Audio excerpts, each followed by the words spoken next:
Spalio 31-ąją liuteronai kasmet mini reformacijos šventę. Reformacijos diena yra minima nuo 1517 metų, kai anuomet Martynas Liuteris ant Vitembergo bažnyčios durų paskelbė savo 95 tezes, kuriuose siūlė reformuoti katalikų bažnyčią.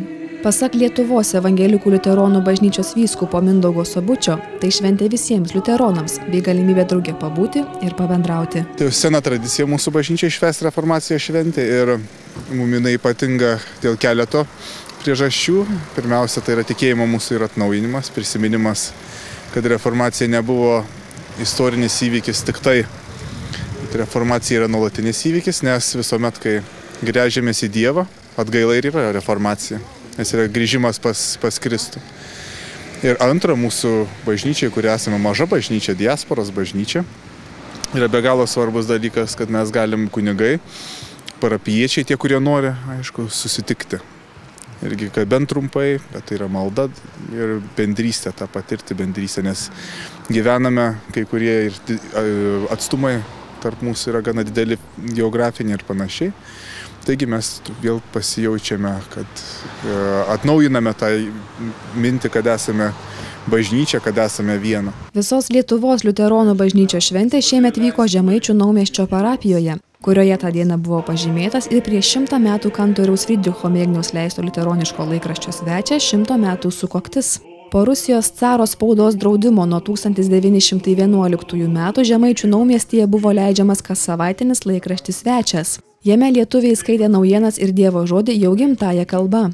Anot Žemaičių Naumiesčio parapijos kunigo Mindaugo Žilinskio, Svečias turėtų būti svarbus ne tik liuteronams. Svečias svarbus iš tikrųjų yra ne vien tik liuteronų, bet Svečias yra svarbus visai Lietuvai, nes Svečias tai yra pirmas lietuviškas periodinis laikraštys pradėtas spausdinti po spaudos atgavimo.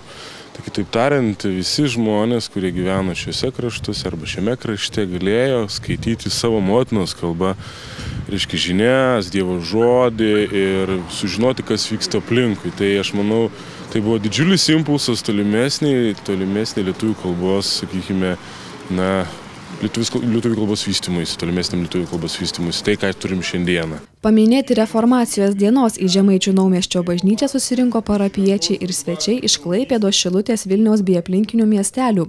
Jaukioje Žemaičių Naumiesčio bažnyčioje vos tilpo visi norintys drauge pasimelsti ir švęsti savo tikėjimo šventę.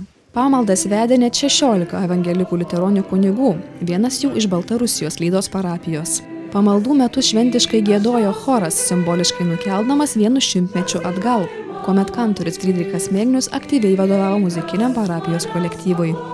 Minint kantoriaus Frydricho Mėgniaus leisto laikraščio Svečias 100-ąjį jubiliejų, apie nelengvą laikraščio leidybą papasakoja kunigas daktaras Darius Petkūnas.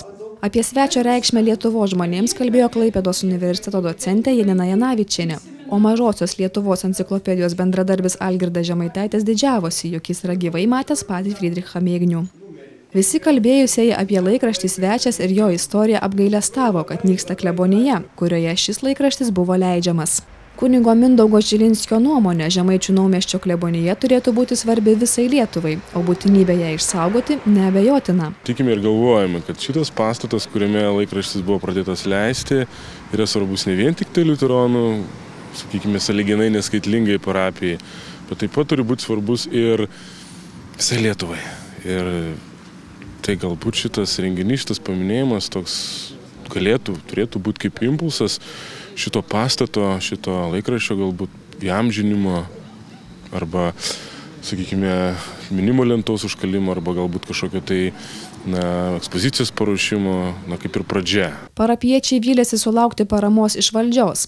Tačiau pamaldose dalyvavęs Lietuvos Respublikos Seimo narys Remigijus Žemaitaitis mano, jog tai bendruomenės reikalas, nors žadėjo suteikti pagalbą. Bet kokiu atveju tai yra bendruomenės pastatas. Pati bendruomenė turi dėti pastangų, kad tai būtų išlaikoma.